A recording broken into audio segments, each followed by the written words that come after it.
Hello and welcome back to Slick Willy Fly. Hope you have your cocktail. So, recently I have tied a caddisfly, I have tied a spent spinner, a stimulator, and I mentioned that I have basically three dries that I fish 90% of the time, if not more, and that's an Adams, which you see here in the vise, spent spinner, and caddis. And really, if you ask me, if I could only fish one dry for the rest of my life, it'd probably be this size 16 Adams fly. So let's go ahead and tie one. Now, for the purpose of this video, I'm not going to tie a size 16 because I think it's going to be a little bit too small to really see what I'm doing. So I'm going to tie a size 12 and I will fish this size 12. I tend to start a little bit big and start working my way smaller and smaller when I'm fishing. So I have in the vise a size 12 dry fly hook now, and I'm going to use a 16-aught brown Vivas. So I'm going to go ahead and let's put a nice little bed here, thread bed. And a lot of people, when they tie an Adams fly, they tie the wing first. I don't.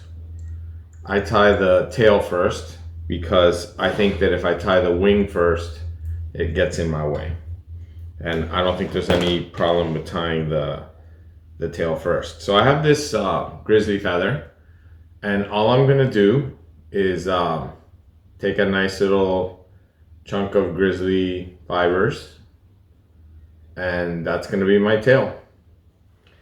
So I'm going to make sure that they're somewhat aligned.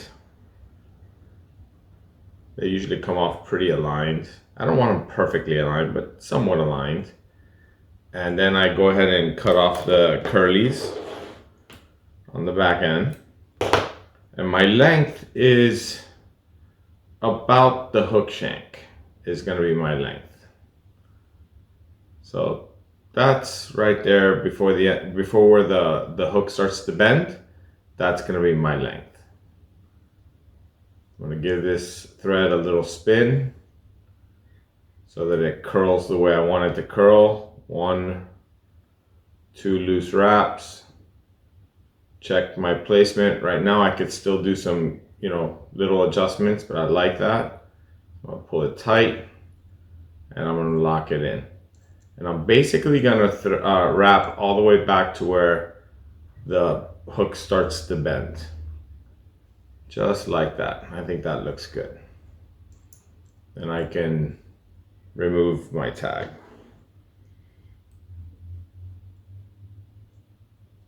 Carefully.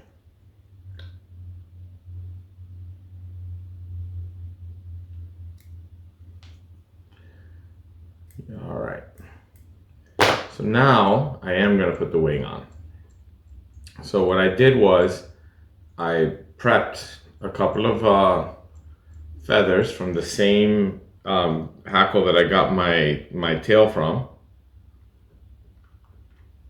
But I got a couple of feathers that are more suitable for wing size. So my wing, how big do I want my wing? Oh, and what I do is I put the shiny sides facing each other, aligning the tips so that they're the same length. And what this will do is this will make them work like wings. Just like that. So my length should be the length of the hook.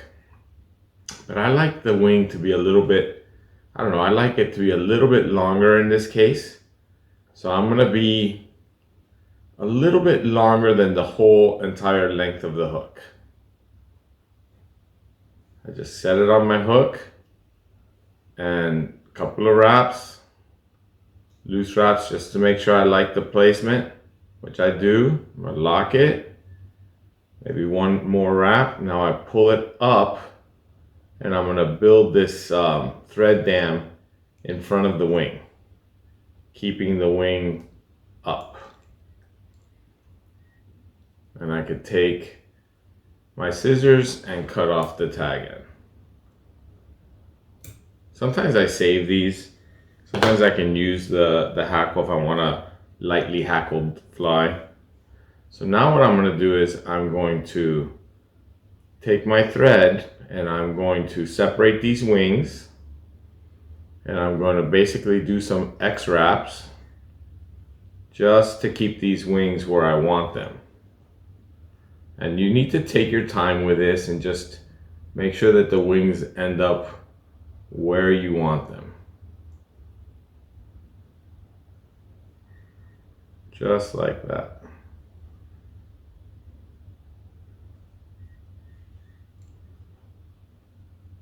So I basically have them up and splayed. So now I take a second, I move my thread out of the way, back towards the back, because the next step is dubbing. But I do take a second right now and I trim some of these fibers that are going the wrong way. Carefully trim, making sure I don't accidentally trim the wing off.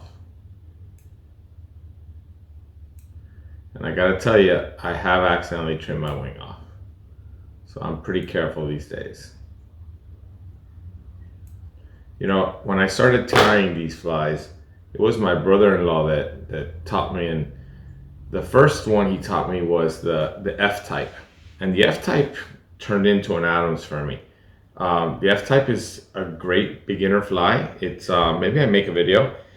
It's popular in Sweden. I'm not sure how popular it is in North America, but it definitely catches fish and it's a pretty simple tie. But he taught me on the F-type, and like I was saying, the F-type became, for me, the Adams. So I'm going to take a little bit of light olive dubbing, and this particular dubbing isn't super fine, and it really should be, but I really want to use light olive on this fly, and I don't have super fine light olive, so I might actually do a little bit of trimming on the dubbing. I take just an absolute tiny amount, and like all the other dubbing that I do, I'm not going to put wax on my line because I want to be able to slide it up and down the thread, and I want to also be able to remove it easily if I want to remove it from the thread, I mean. So once I get that dubbing started, go ahead and tighten it up, and like I've said in the past, you want, on a dry fly, you want the dubbing to be nice and tight. You don't want the dubbing to absorb water. You want it to absorb as little water as possible. Here's a little more. I mean, I have just an absolute, I don't even know if you can see that, it's so light dubbing that I'm using.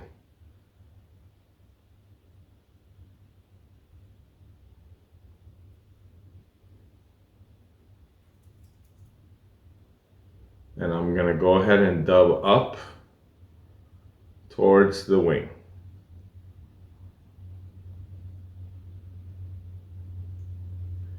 Now this SLF dubbing that I'm using, it's a little bit spiky, and I don't want it to be too spiky, so I'm just going to give it a little bit of a trim. But I really like these, you know, olives and browns and tans, these very natural looking colors. I'll use this fly sometimes with a black. I think they look good. So now what I'm going to do is I'm going to go ahead and attach a hackle feather. I'm actually going to attach 2 hackle feathers to this fly. And when I'm going to prepare my hackle feather, I prepare a tie-in point, like you see here. And then I'm going to go ahead and trim about 1/4 of an inch of the feathers on the top of the stem, so it looks just like this. And what that does is it makes the hackle lay down the way I want it to lay down. So I'm going to go ahead and tie this in on my side of the hook.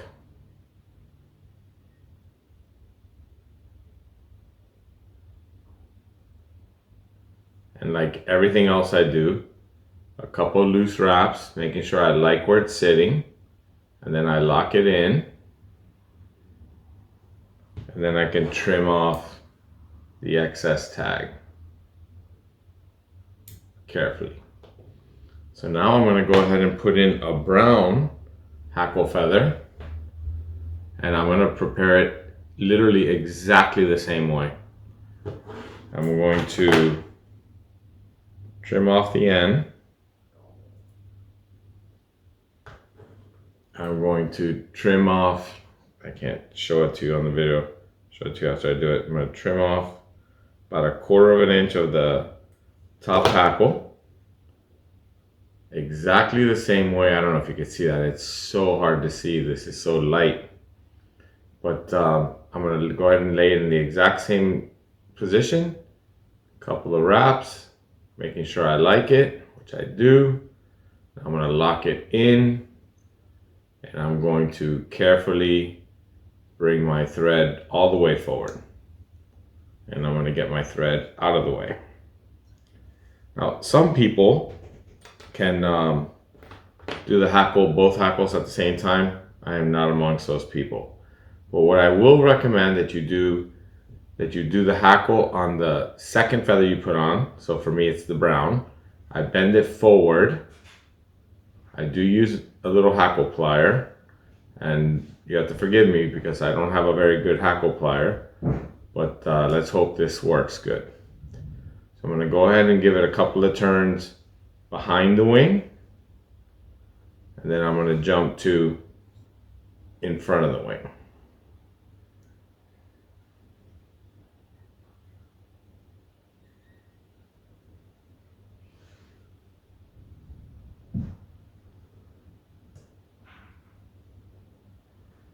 And that's plenty with the brown. So now I need to capture it with my thread.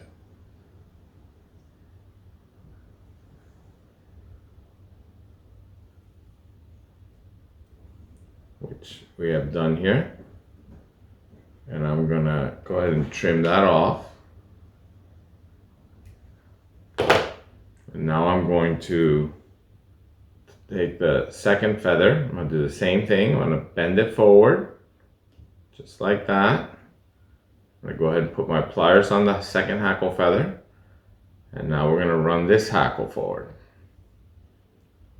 And you don't have to worry about the brown hackle feather.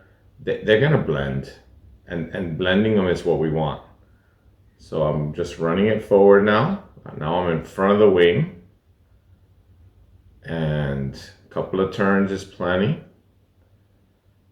And now we're going to capture this feather.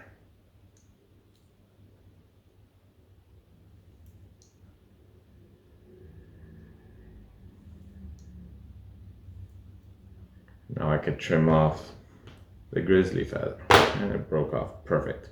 So now a little trick that I like to use, I like to get a little half hitch tool. And I need a very small half hitch tool. That's perfect. And I like to push back my fibers. And right now I'm not putting a half hitch in. I'm just giving this a couple of turns, pushing back the fibers. So hopefully I'm not trapping too many. See how this looks? That looks okay. So now I could give this a half hitch.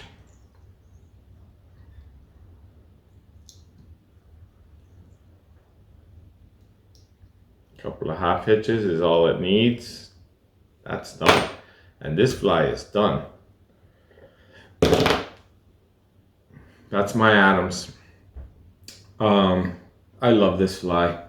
Like I said, if I could only fish one dry fly for the rest of my life, it'd probably be an Adams. And this little size 12 is bigger than most of the Adams that I tie, but this fly is definitely gonna catch fish. I absolutely love the way this fly looks, super buggy. I will put a little bit of fly finish on the knot just to make sure the knot never comes undone, which I'll do right now. And this fly is ready to fish. I really, really hope you enjoyed this video. I hope you guys tie. I mean, this is honestly, this has to be one of the most popular dry flies on earth. Everybody fishes in Adams, and there's a reason why. I mean, these just catch fish. This fly right here, this will catch fish, no question about it. So I hope you enjoyed it. Don't forget to hit the like and subscribe. Thank you for watching. Thank you for having a cocktail with me, and see you on the next video.